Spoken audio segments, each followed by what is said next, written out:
家好，我是夏洛特。露露，先来祝大家新年快乐，好运龙来。今天呢，想要跟大家分享一下，就是因为我常常收到很多的讯息，就是问我说，要贷款啊，要买车啊，不是，很多人就会问我说，他适不适合买阅读器？势必一台阅读器也是不便宜，小台的呢可能4、5千，大台一点呢可能会到1万块。所以今天就来跟大家分享一下，我觉得哪些人适合买阅读器。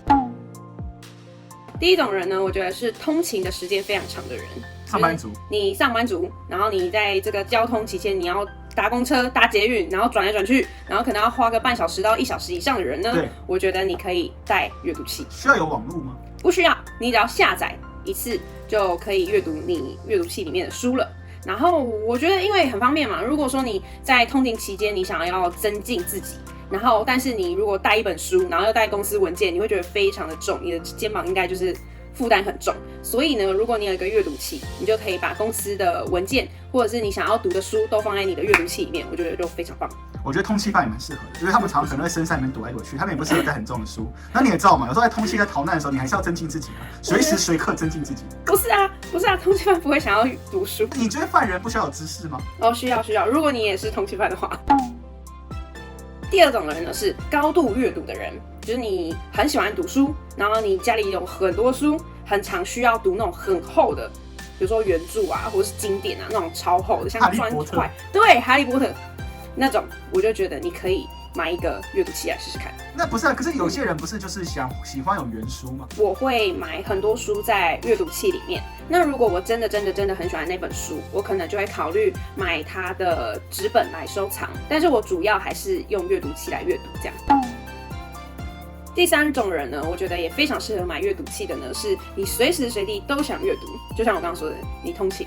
比如说你睡前，比如说你想要在泡澡的时候阅读，或者是你想要在大太阳底下阅读，我就觉得你非常适合，因为它是电子纸质，然后因为它是电子产品嘛，所以会散发一个微弱的光，所以让你可以在光源比较低的状态下还是可以读书。有一些机型是可以防水的，所以你可以在泡澡的时候读。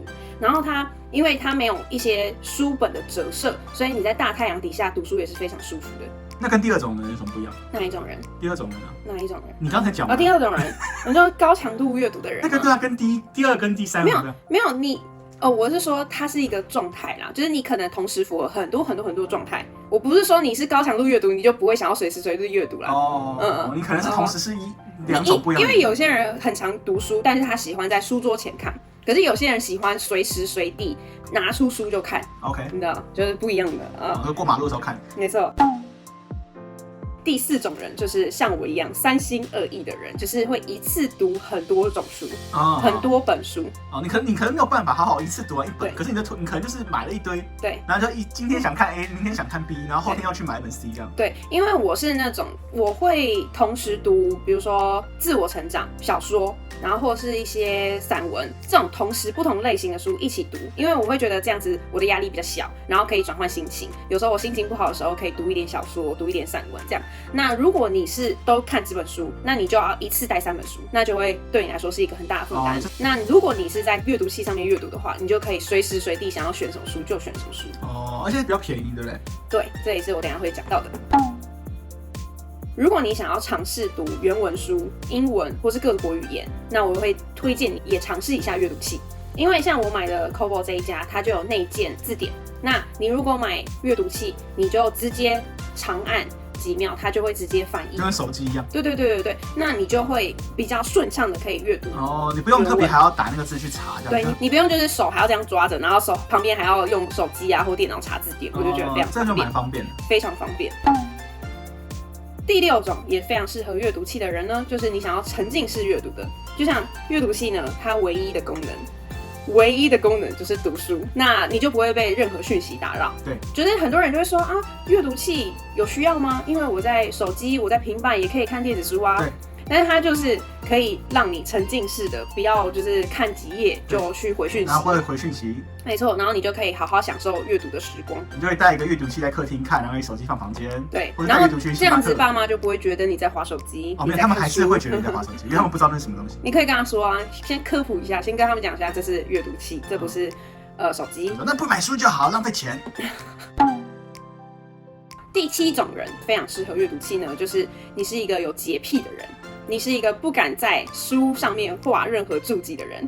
就像我非常的在意书是不是被凹到。就像一本书，它有折痕嘛，对不对？它就是书翻开，不是它会做一个折痕给你吗？对。其实我会非常避免去凹到它。对。然后如果它是一个很厚的书，它的书籍被凹到的话，我也会非常心疼。那阅读器你就不会有这种困扰，因为你就是流式阅读，就完美的。对。然后呢，在阅读器里面也可以很好的做笔记，你就不用自己就是还要想很久，到底要不要画荧光笔。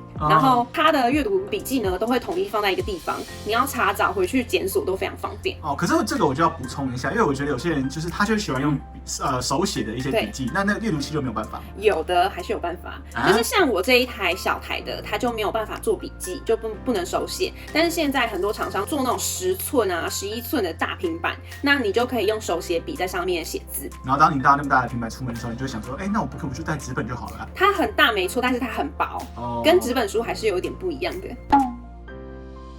第8种人呢，是你的眼睛非常容易疲劳的人。就是阅读器的好处呢，就是它非常接近纸质书，就是你在看书的时候是非常的舒服的，跟一般的手机比起来是不会伤害你的眼睛。然后再来，阅读器有一个重点，有一个我非常喜欢的呢，就是它的字体可以改变。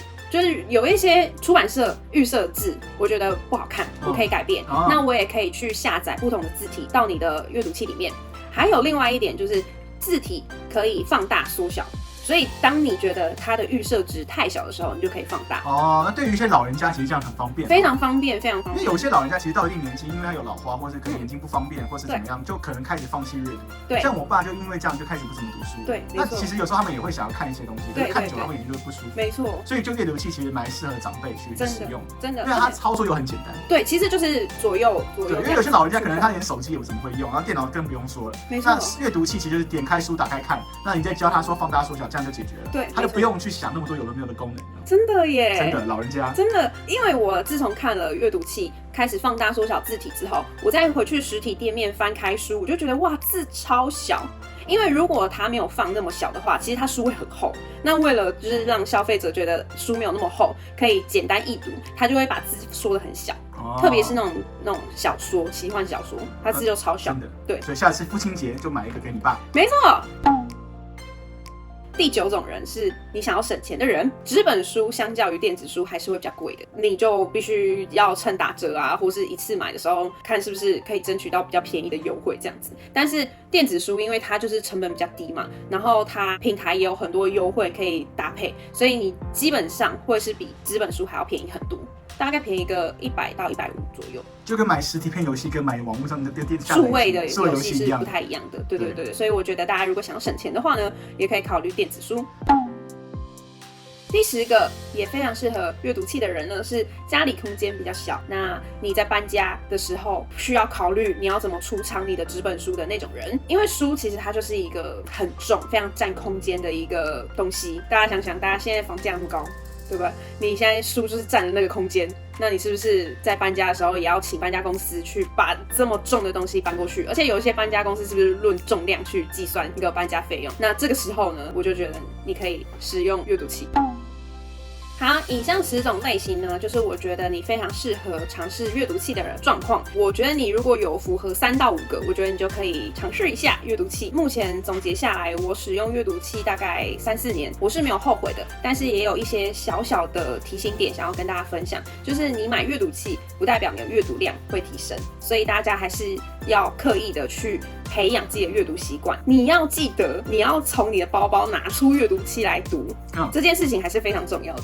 你不会因为你买了阅读器，然后下载很多书在里面，然后你这些知识就会直接进到你的脑袋，是不会的。好，然后再来呢，就是因为电子书跟实体书还是有非常巨大的不一样，所以我会建议你还是要先去实体的店面去看一下电子书的操作方式，你习不习惯？比如说换页啊，比如说阅读的顺序啊，做笔记的方式，你都要去尝试一下。那在买阅读器之前呢，我会建议你先买电子书，先下载到你的平板或是手机，先试试看这样子。最后一点呢，就是你要进入阅读器的第一步，我觉得你是先买最小台的就足够了。你不要想说我想要大一点啊，对眼睛比较好，先不用，先从最基础款的6寸开始就可以了。以上呢就是今天想要跟大家分享哪些类型的人呢适合买电子书阅读器。我觉得你之后可以做一支哪一些类型人不适合买电子书阅读器，也可以耶，我觉得也可以。好不好？我们下次开一个这个。好，如果大家想要看这支影片的话呢，记得在影片底下留言跟我们说。哦，不想看我们还是会做的。对，还是会做啊，想要增加留言率啦。好，那今天的影片就到这里啦，希望大家有喜欢，希望大家会喜欢。拜拜，拜拜，拜拜，没有看这种，拜拜，拜拜。今天情人节，大家说什么？情人节快乐！情人节快乐！嘿。